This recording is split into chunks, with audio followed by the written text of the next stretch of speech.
اهدنا الصراط المستقيم صراط الذين أنعمت عليهم غير المغضوب عليهم ولا الضالين.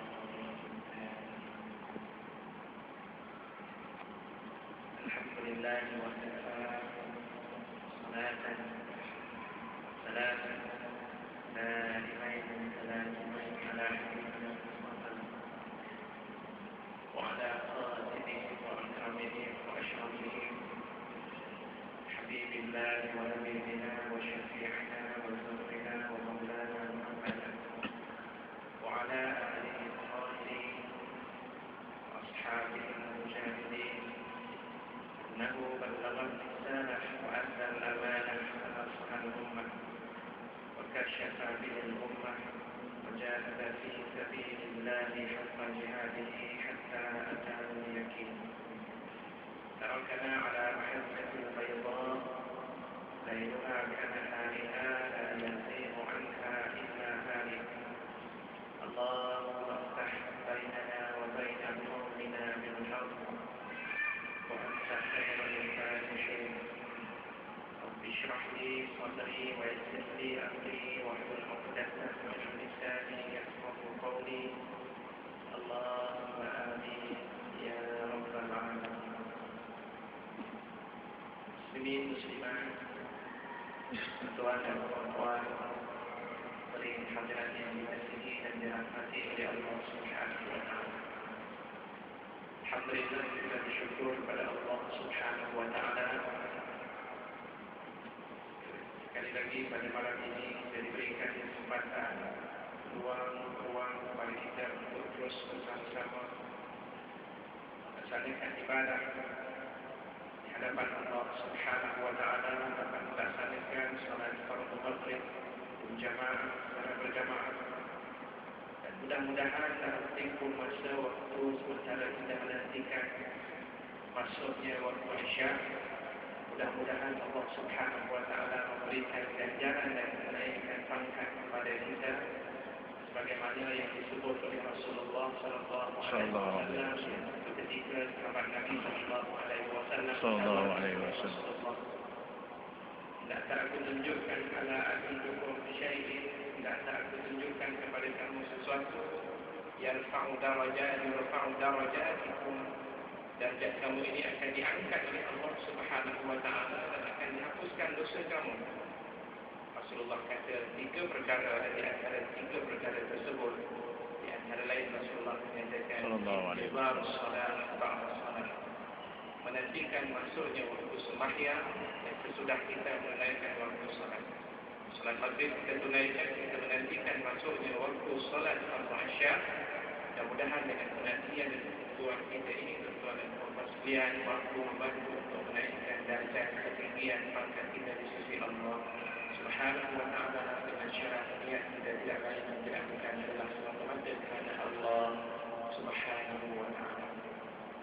Tuan dan puan, hadirat yang dikasihi dan dirahmati oleh Allah Subhanahu wa taala, pada malam ini saya ingin membacakan sambungan daripada siri-siri kitab yang telah kita bicarakan.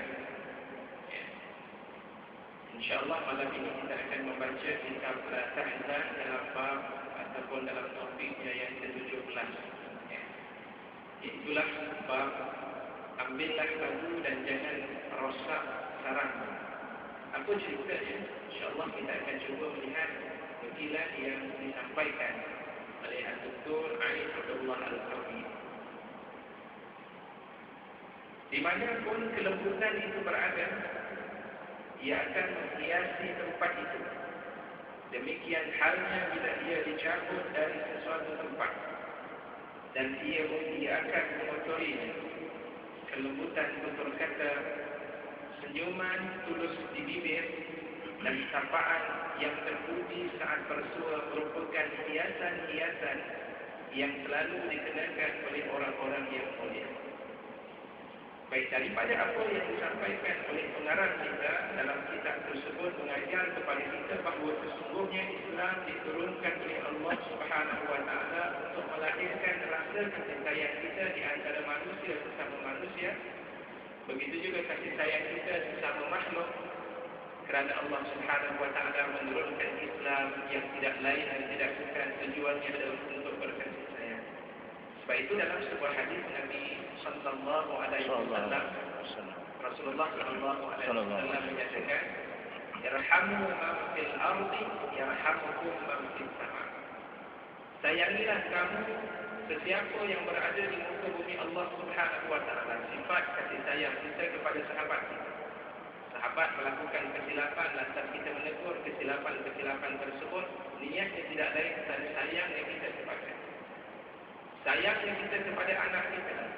Rasulullah pernah menceritakan kisah sahabat Nabi sallallahu alaihi wasallam, Aqra ibn Habib, yang tidak pernah mencium anaknya seramai 10 orang yang dilahirkan saat kecilnya, tidak ada perasaan kasih terhadap anak tersebut. Apa kata Rasulullah? Rasulullah kata, "Man la yarham la yurham." Siapa yang tidak ada kasih sayang, dia tidak akan dikasihi oleh kita. Hadis tadi yang pertama saya katakan, Rasulullah menyebut dalam hadis tersebut, sayangilah kamu sesiapa yang berada di muka bumi ini, yarhamukum man fis sama.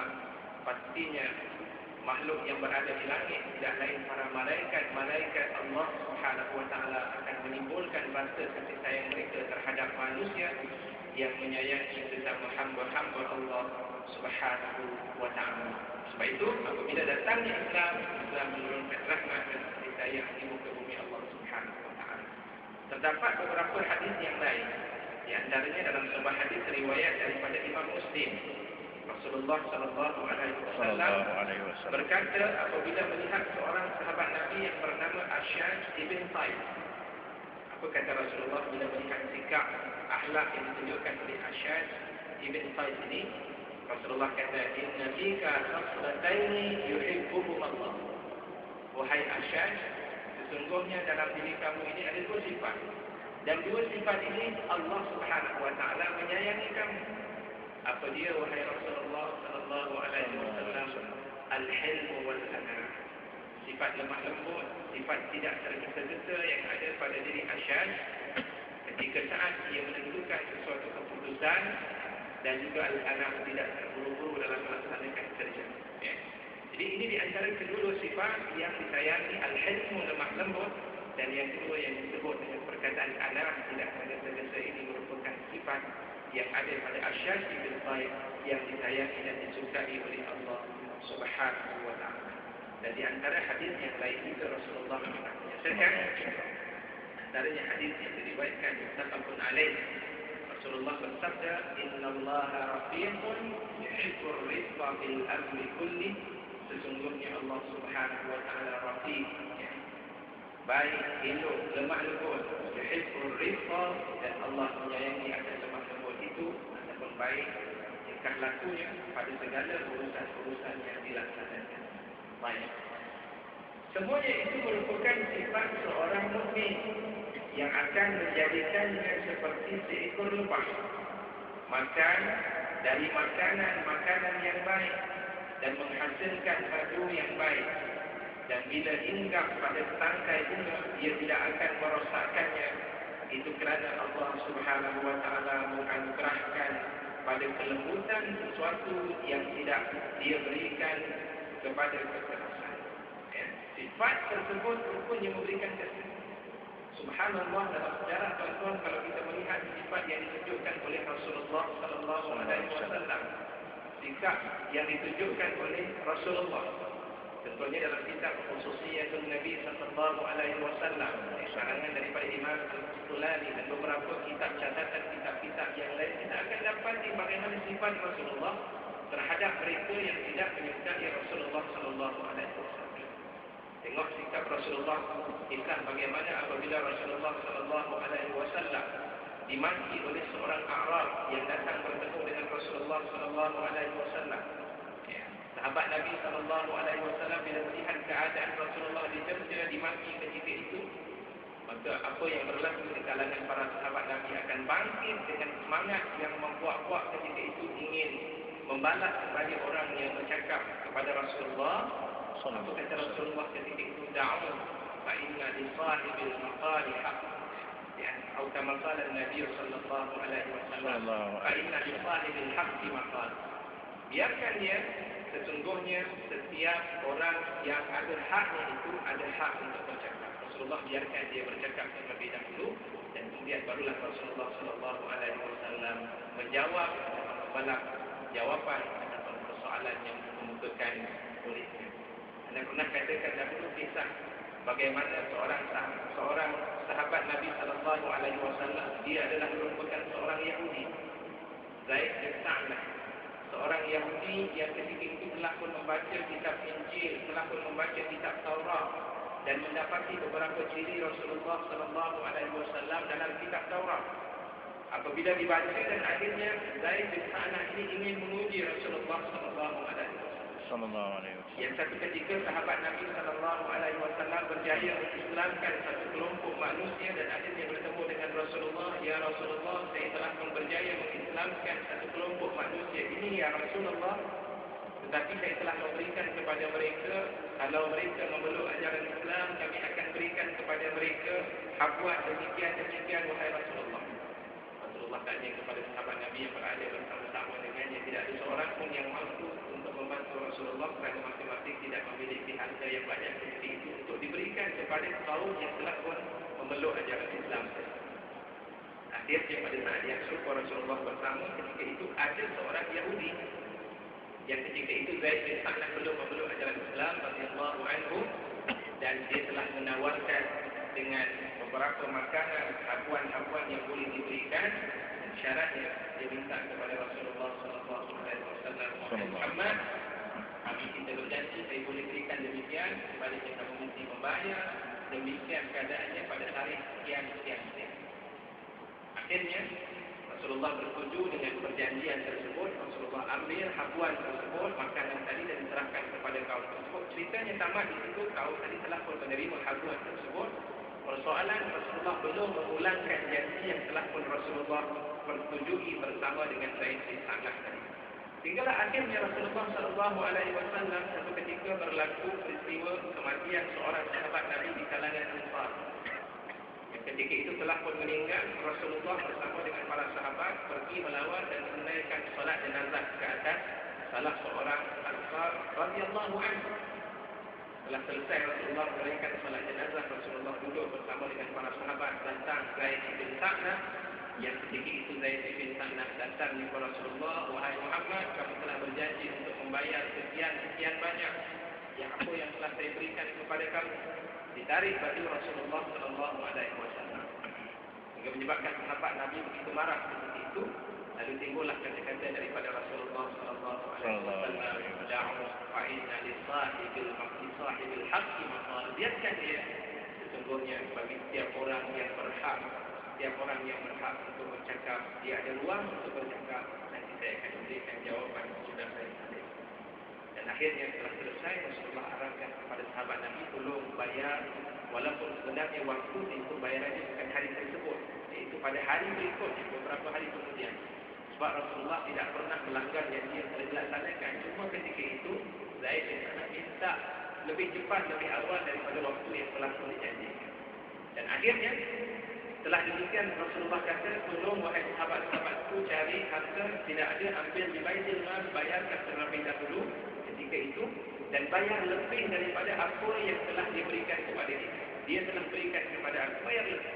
Kenapa bayar lebih? Bayar lebih bukan kerana riba, tapi bayar lebih kerana sikap yang ditunjukkan oleh para sahabat-sahabat Nabi SAW ketika itu.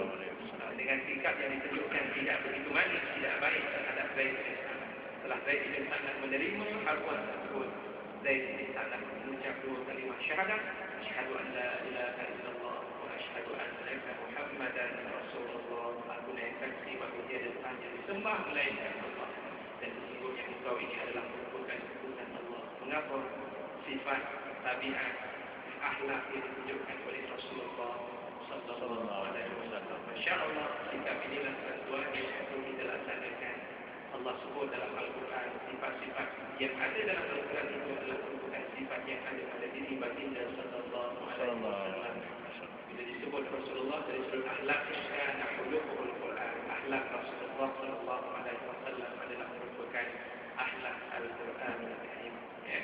Baik, Ada juga kisah bagaimana seorang sahabat Nabi sallallahu alaihi wasallam Sallallahu alaihi datang jumpa Rasulullah sallallahu alaihi wasallam. Di antaranya dalam sebuah hadis Nabi sallallahu alaihi wasallam riwayat dari Imam Bukhari. Berkata seorang lelaki tadi datang jumpa Rasulullah, tanya, "Ya Rasulullah, allimni syai'an wa la tukthir. Allimni syai'an wa la tukthir alayya la'alli a'in." Wahai Rasulullah, tolong ajar aku sesuatu. Tapi jangan ajar banyak-banyak. Takut nanti aku letih nak mentanyakan arahan kamu, wahai Rasulullah sallallahu alaihi wasallam. Rasulullah tahu seorang sahabat Nabi sallallahu alaihi wasallam apa kelebihan dan kekuatan yang ada pada diri. Abdullah bin Mas'ud radhiyallahu anhu bila datang kepada Rasulullah sallallahu alaihi wasallam bertanya tentang amalan yang paling baik di sisi Allah, Rasulullah jawab demikian keadaan. Ayyul a'mali afdal ya Rasulullah, apakah amal yang paling afdal wahai Rasulullah? Dan pada saat itu Rasulullah pun berkata, as-salatu ala waqtiha, sembahyanglah kamu bila masuk waktunya, saat tersebut di atas waktu. Kemudian diikuti dengan thumma ayyu, aku katakan lagi apa lagi wahai Rasulullah sallallahu alaihi wasallam? Birrul walidain, dan tentunya al-jihad fi sabilillah. Jumpa seorang sahabat yang lain tanya perkataan yang serupa, Rasulullah letakkan yang pertama al-iman billah. Berimanlah kamu dengan Allah Subhanahu wa taala. Kenapa? Sebab Rasulullah melihat watak-watak seseorang itu berbeza-beza dan kelebihan kerja-kerja yang menurut kepada watak yang ada pada seseorang sahabat Nabi sallallahu alaihi wasallam. Abi Dzar al-Ghifari, seorang sahabat Nabi sallallahu alaihi wasallam yang kuat beribadah kepada Allah. Lalu satu ketika ada jawatan kosong. Dan pada saat tersebut Abi Dzar al-Ghifari jumpa Rasulullah, "Murni ya Rasulullah, perintahkan aku." Murni, perintahkan aku wahai Rasulullah. Lalu kata Rasulullah sallallahu alaihi wasallam, "Innaka dha'ifun wa innaha la amanah wa innaha yawmal qiyamati hasratun wa nadam." Wahai Abi Dzar al-Ghifari, sesungguhnya engkau adalah seorang yang lemah. Dia kamu kuat beribadah pada Allah, malam kamu kuat tahajud, malam kamu kuat menunaikan salat di hadapan Allah. Tapi dalam bab takbiran kamu adalah seorang yang lemah. Wa innaha dha'if, innaka dha'ifun, sesungguhnya engkau lemah. Wa innaha la amanah, sesungguhnya kerja ini adalah merupakan amanah. Wa innaha yawmal qiyamati hasratun wa nadamah, sesungguhnya pada hari kiamat kelak ia akan merupakan suatu penyesalan, hasratun, dan suatu kerugian kepada kamu. Kamu akan merasa sedih kerana kamu menerima akan jawatan tersebut. Wahai Abi Dzar al-Ghifari, ini sikap yang ditunjukkan oleh Rasulullah sallallahu alaihi wasallam. Zaid bin Sa'ad tadi yang pada saat tersebut beriman kepada Allah, ditunjukkan dengan sikap dan akhlak yang ada pada diri baginda sallallahu alaihi wasallam. Kisah yang kedua tadi, yang seorang sahabat Nabi datang jumpa Rasulullah, tanya sesuatu dan dia tahu, Rasulullah tahu, dan akhirnya Rasulullah berkata kepadanya, "Qala la taqaf." Dia tengok lelaki tersebut, rupanya lelaki ini adalah seorang yang panas-paran, dan Rasulullah kata, "La taqaf, janganlah kamu marah, jangan kamu bersikap sebagai seorang yang cepat marah." Ya, Islam ajar kepada kita, kalau kita ada kemarahan, marah kita cuba kita redakan kemarahan yang ada pada diri kita. Ya, usahakan. Boleh tak kita marah? Dalam Islam mengajar pada kita, marah itu boleh, tapi marah kerana Allah Subhanahu wa taala. Kalau dia berkait tentang hak Allah, maka itu perlu kita timbulkan perasaan marah. Tapi kalau dia berkait tentang hak diri kita, kenapa saya mesti wajib marah sebab dia macam-macam dengan diri saya? Contohnya sikap dia terhadap diri kita tak baik dan sebagainya. Berkait tentang pribadi, Rasulullah tidak langsung meninggalkan ciri-ciri kemarahan. Ada dalam satu ayat Allah, kalau tidak silap pada surah Al-Anfal pada ayat 119. Wa'mur bil 'urfi, dan seterusnya Allah sebut wa'rid 'anil jahilin. Ya, dalam ayat tersebut itu bila turun ayat tersebut, Rasulullah bertanya kepada malaikat Jibril. Bagaimana riwayat daripada Sufyan ibn Uyainah radhiyallahu anhu. Jadi pada saat tersebut Rasulullah sallallahu alaihi wasallam bertanya kepada malaikat Jibril, Jibril, apa maksud ayat ini? Wa'mur bil 'urfi, perintahkanlah kamu kepada perkara-perkara yang baru. Dan seterusnya dalam ayat berikutnya kita kena saya lupa, dan seterusnya pada ayat tersebut wa'rid 'anil jahilin, tinggalkanlah orang-orang yang jahil, yang mereka tidak tahu, tidak mengetahui, tinggalkan mereka, jauhkan mereka. Rasulullah bertanya kepada malaikat Jibril kata, aku pun tak tahu, nanti aku nak naik jumpa Allah Subhanahu wa taala. Dan tidak berapa lama kemudian malaikat Jibril turun semula dan bertemu dengan Rasulullah sallallahu alaihi wasallam. kemudian dia menerjemahkan, menjelaskan ayat tersebut kepada Rasulullah. Antasil man qata'aka, maksud daripada wa'fu bil urfi sehinggalah akhir ayat tersebut, wahai Muhammad, wahai Rasulullah sallallahu alaihi wasallam, iaitu antasil man qata'aka, kamu hubungkan semula hubungan silaturahim orang yang saling memutuskan hubungan dengan kamu. Kita berbaik lagi, dia semakin jauh. Kita baik lagi, semakin jauh. Usaha demikian itu adalah satu perkara yang baik bagi kita. Yang kedua, wa tu'ti man haramaka, dan kamu sentiasa memberi kepada orang yang tak pernah memberi kepada kamu. Kita bagi sesuatu hadiah kepada dia, dia tak pernah pun memberikan hadiah itu. Masuk tempoh tengok birthday pada hari sekian-sekian. Sekarang contohnya Facebook banyak kan. Tulis tarikh lahir sekian rukun, sekian rukun. Ya, kita berikan hadiah kepadanya. Dia tidak pernah langsung memberikan kepada kita satu sifat yang baik yang disebut oleh malaikat Jibril alaihissalam. Dan terusnya disebut dalam ayat tadi, wa ta'fu 'amman zalama, dan kamu mengampunkan orang-orang yang sentiasa menzalimi kamu, orang yang buat zalim kepada kamu, ampunkanlah mereka, maafkanlah mereka. Ini di antara ciri orang-orang yang bertakwa kepada Allah Subhanahu wa taala. Walaupun tidak merupakan satu perkara yang tidak salah untuk menyatakan satu perkara yang hak, sebagaimana contoh dalam Al-Quranul Karim Allah menyebut antaranya pada juzuk yang ke-6, la yuhibbullahu billahi minasyaitanir rajim, la yuhibbullahu al-jahra bis-su'i minal qawli illa man zulim. Sesungguhnya Allah tidak menyukai kata-kata yang tidak baik, sesuatu yang tidak baik, melainkan orang-orang yang dizalimi. Orang yang dizalimi boleh menceritakan apa bentuk keburukan itu kepada mereka yang berhak mendengarnya, mereka yang layak untuk mendengar dan mengetahuinya. Ada dua kisah yang saya cuba melukirkan. Kedua-dua hadis tersebut riwayat daripada Imam Al-Bukhari dan juga Muslim.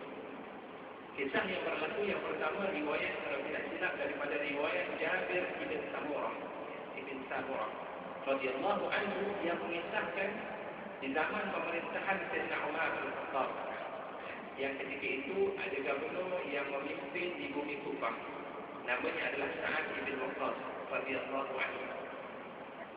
Tiba-tiba ketika Sa'ad ibn Waqqas radhiyallahu anhu memimpin kota Kufah ketika itu, pada saat tersebut rupanya ada beberapa rakyat yang tinggal di bumi Kufah tidak menyukai pentadbiran yang ditakbir oleh Sa'ad ibn Abi Waqqas.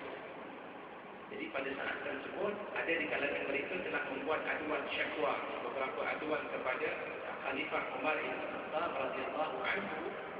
Jadi pada saat tersebut Sayyidina Umar dengar di antara aduannya, Sa'ad ibn Waqqas radhiyallahu anhu tidak pernah menunaikan sembahyang solat berjamaah.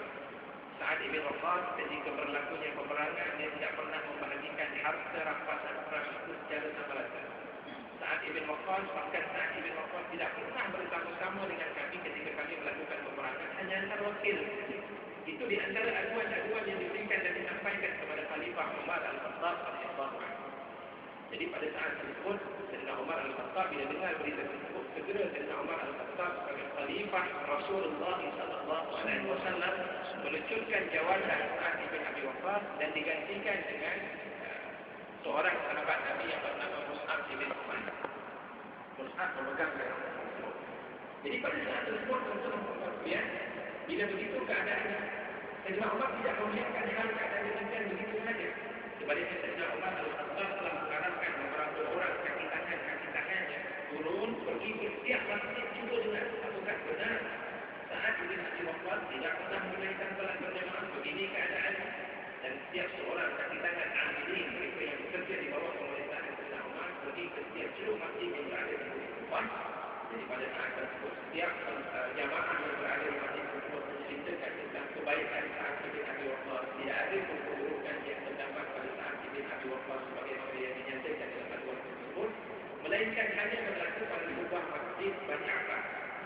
Jadi dalam masjid tersebut adalah seorang lelaki yang disebut dengan nama Usama ibn Qatadah, yang disebut dan digelar dengan nama Abu Sa'dah.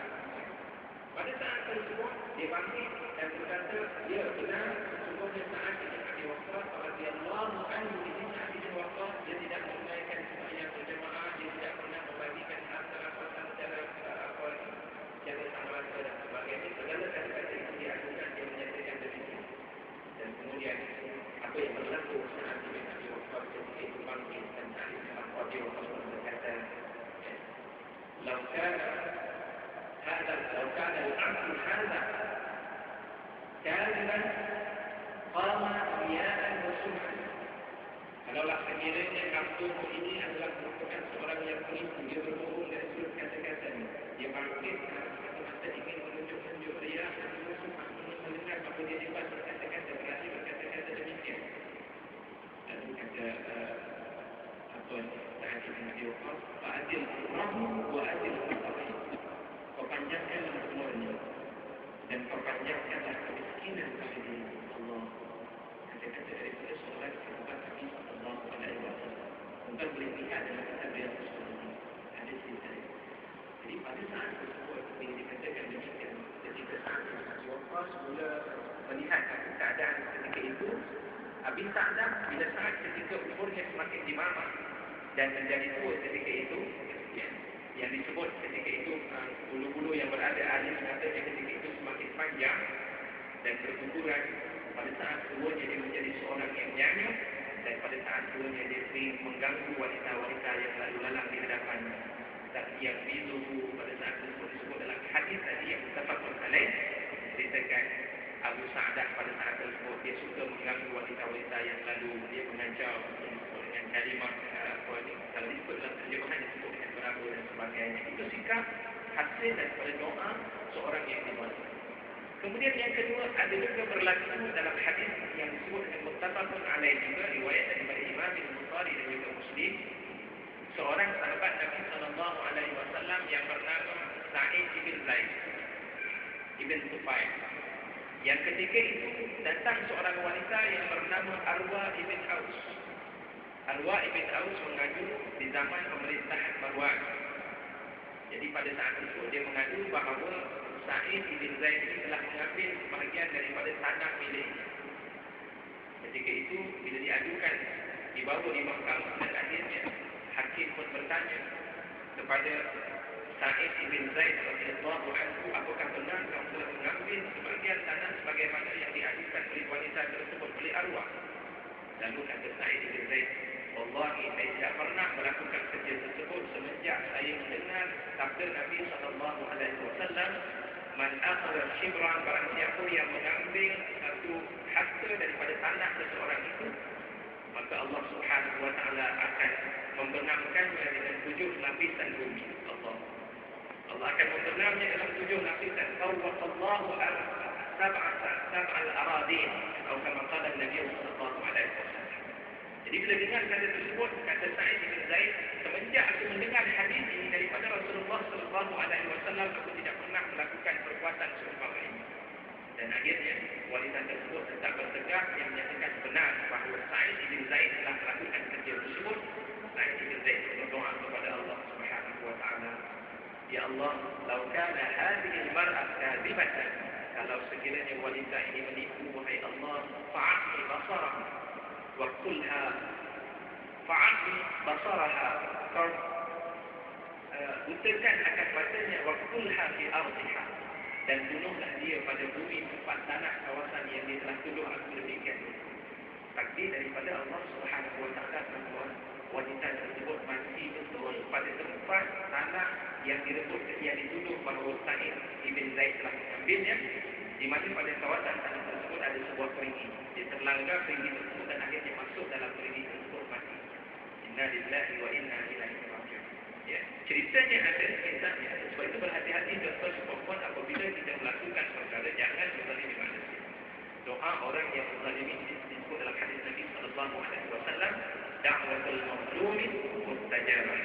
Doa seorang yang dizalimi ini akan dikabulkan oleh Allah Subhanahu wa taala. Baik, kembali semula kepada perbincangan kita di antara kata-kata nukilan daripada Dr. Abdullah Ma'in Al-Fahmi ini, di antara manusia terdapat orang-orang istimewa yang membuat banyak kepala untuk hormat menyambut kedatangannya. Orang datang berduyun-duyun kerana ingin melihat mukanya. Banyak hati bersimpati padanya dan banyak jiwa memujanya. Dan mereka itu tidak lain adalah orang-orang yang banyak dicintai dan dibicarakan manusia dikarenakan kedermawaannya dan kelombaannya, kejujurannya dalam berjual beli dan keramahannya, dan tersopan santunnya dalam bergaul. Ada orang yang Allah berikan keistimewaan kita doalah pada Allah Subhanahu wa taala sedemikian rupa. Allah minta pada Allah Subhanahu wa taala sebab ada satu hadis tuan. Bila kita kaji dan kita bilik daripada hadis-hadis Nabi sallallahu alaihi wasallam ini ada. Di antaranya hadis riwayat daripada Anas bin Malik di mana Rasulullah sallallahu alaihi wasallam pernah bersabda, "Inna minan nasi nasan mafatih lil khairi mafatih lil khairi wa maghaliq asy-syarr. Wa inna minan nasi nasan mafatih lisyarri maghaliq lil khairi." Kata Rasulullah sabda Nabi sallallahu alaihi wasallam, sesungguhnya ada di kalangan manusia ini kita masih tentang